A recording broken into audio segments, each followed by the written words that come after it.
যদি অখিল গগৈয়ে মিষ্টেক নকৰিলেহেঁতেন তেতিয়াহ'লে আজি চেয়াৰমান আলীও তেওঁৰ দলৰ বিধায়ক হ'লহেঁতেন।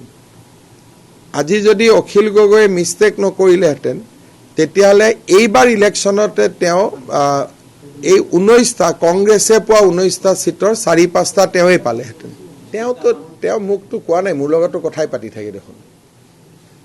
তেওঁ আপোনালোকক কোৱা কথা বেলেগ, মোৰ লগত কোৱা কথা বেলেগ। বৰ্তমান তেওঁ নিজৰ নিৰাপত্তাত ব্যস্ত আছে। এতিয়াতো তেওঁ পুলিচক ফোন কৰি আছে এস্কৰ্ট গাড়ীখন থাকিব লাগে বুলি। বৰ্তমান তেওঁ সেইটো চিন্তাত আছে। অখিল গগৈ বৰ বেলেগ ধৰণৰ মানুহ।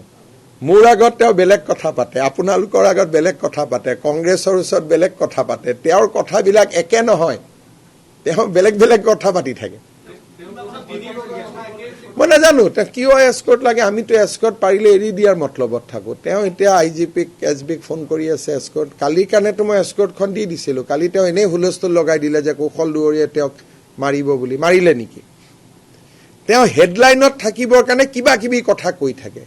যোৱাকালি তেওঁ কি পৰিৱেশ কৰি দিছিলে যে তেওঁক মাৰিবই। 3খন চিঠি লিখিলোঁ মই, এইবোৰ কৰি থকা নাছিল জানো? সৰু ল'ৰাৰ দৰে কিবা এটা কুটকুটাই থাকে। আৰু যেতিয়া একো কাম নাথাকে তেতিয়া তেওঁৰ একদম সন্মানীয় বৃদ্ধা মাতৃগৰাকীক কষ্ট দিয়া আৰম্ভ কৰে। যেতিয়া বেলেগ একো নাথাকে তেতিয়া আমাৰো একে বয়সৰ মা আছে, ইয়াত লৈ আহিব তাত লৈ আহিব, কষ্ট দি থাকে। মোৰ দেখিলে বেয়া লাগে। লাষ্টত যেতিয়া কেইদিনমান একো কাম নাথাকে তেতিয়া সেইটো কামত লাগি যায়। মইতো আজিলৈকে তেওঁক এছেম্বলিত কথা কোৱা শুনা নাই।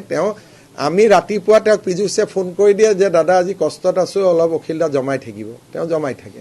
আজিলৈকে আপোনালোকে মোক কওক যে ৰাজ্যপালৰ ভাষণ বা বাজেট বক্তৃতাৰ ওপৰত তথ্য বা গোটেইখিনি গোটাই প্ৰমোদ গগৈয়ে যেনেকৈ শিৱসাগৰ বিধায়ক কোন আছিল? প্ৰমোদ গগৈ ডাঙৰীয়াই যেনেকৈ বিধানসভাত ভাষণ দিছিলে তেনেকুৱা আজিলৈকে অখিল গগৈ এটাও ভাষণ দিছে নেকি? ফট কৰি উঠিব, আকৌ হাঁহি দিব, আকৌ ওলাই যাব, আকৌ বহি দিব। তেওঁতো এইবিলাক কৰি থাকে। তেওঁক চাই ভাল লাগে। সেইকাৰণে ময়ো তেওঁৰ সমষ্টিত কেম্পেইন কৰিব যোৱা নাইতো তেওঁৰ এগেইনষ্টত। মই এটা সমষ্টিতে হিন্দু প্ৰধান এটা সমষ্টিতে কেম্পেইন কৰিব যোৱা নাই, সেইটো হ'ল শিৱসাগৰ। কাৰণ বিধানসভাত তেওঁক প্ৰয়োজন আছে, নহ'লে ৰাস্তাত হুলস্থুল কৰি থাকিলেহেঁতেন 5 বছৰ। তেওঁক নাথাকিলে ভাল নালাগিলেহেঁতেন। হা, চতুৰ নহয়, ভাল লাগে। তেওঁ ফেচবুক চাব গোটেইখিনি। তেওঁক